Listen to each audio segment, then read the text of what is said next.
दोस्तों आप सभी का स्वागत है आपके अपने चैनल में HSC बाय KR सर जी।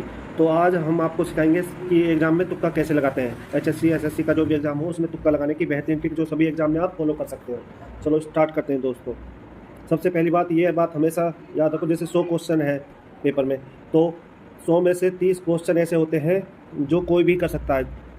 ठीक है, फार्म भरते हैं जो पढ़ाई नहीं करते वो भी 30 क्वेश्चन आराम से सही कर सकते हैं। उसके बाद टक्कर होती है 40 क्वेश्चन से लेके 50 क्वेश्चन के बीच में इनके होती है, और जिसके 70 आ जाएँ वो तो पिछले 1 साल 2 साल से अच्छे से पढ़ाई कर रहा है।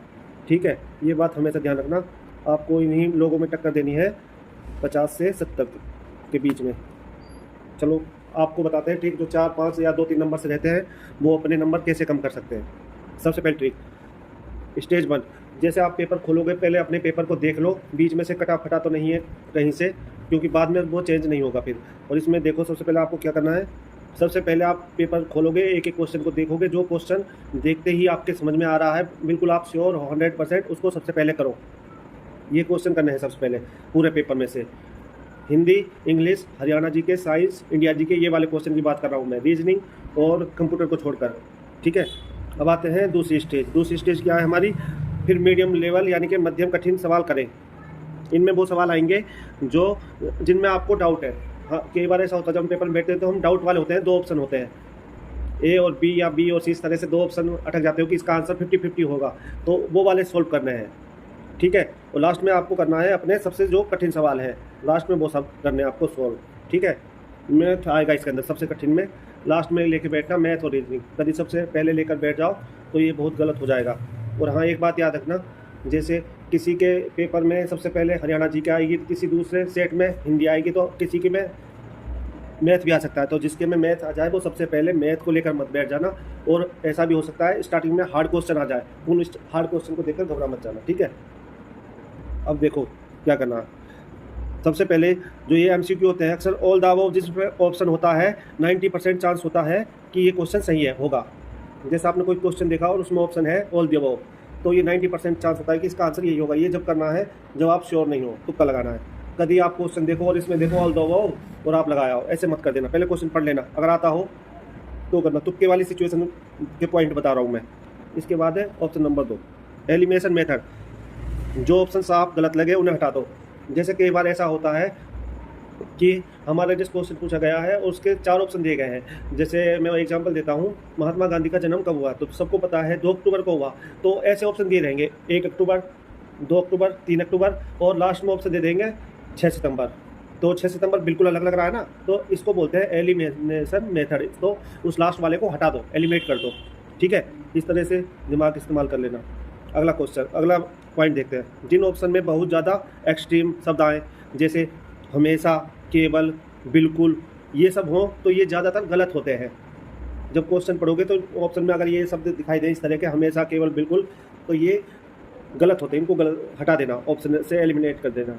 अगला देखते हैं ऑप्शन, जो ऑप्शन आपस में मिलते जुलते हों उन्हीं में से सही जवाब होने की संभावना ज़्यादा होती है।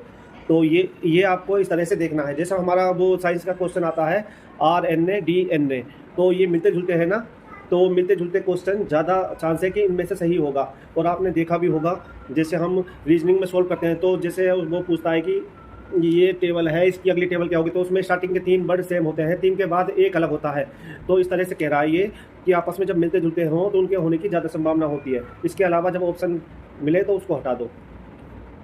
अगला ऑप्शन देखते हैं, जो ऑप्शन सबसे पहले दिमाग में आए उसी पर भरोसा करें।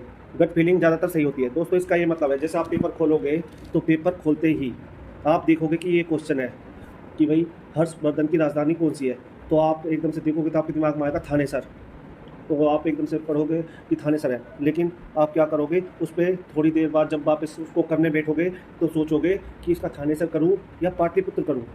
तो इस तरह से कंफ्यूज मत होना, एकदम से जो दिमाग में आ जाए तो आपको 100% वही लगा कर आना है। बाद में अपना माइंड चेंज मत करना। जब गोला भरो, जैसा पेपर देखो तो आपके दिमाग में एकदम से आया कि इसका आंसर यह है, तो यही लगा कर आना जब आप क्वेश्चन भरने बैठो।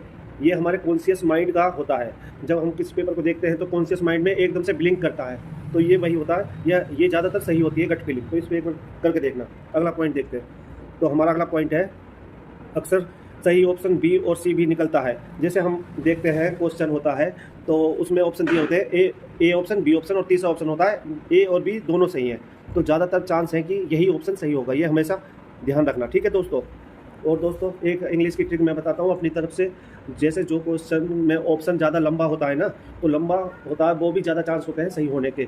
बाकी दोस्तों टेंशन लेने की ज़रूरत नहीं है, आपने पढ़ाई की है, मेहनत की है अच्छे से एग्जाम, तो टेंशन लेके पेपर बिगड़ जाएगा। अगर आप क्वेश्चन हार्ड देखो तो इसको इग्नोर कर देना, अच्छे से पेपर देना, सब सही होगा। जय माँ सरस्वती। बाकी हमारा यूट्यूब चैनल छोटा है इसलिए लाइक कम आते हैं, शेयर कम आते हैं, कमेंट कम आते हैं, कोई नहीं करता, जबकि हम कंटेंट प्रोवाइड करवाने की कोशिश करते हैं अच्छे से अच्छा।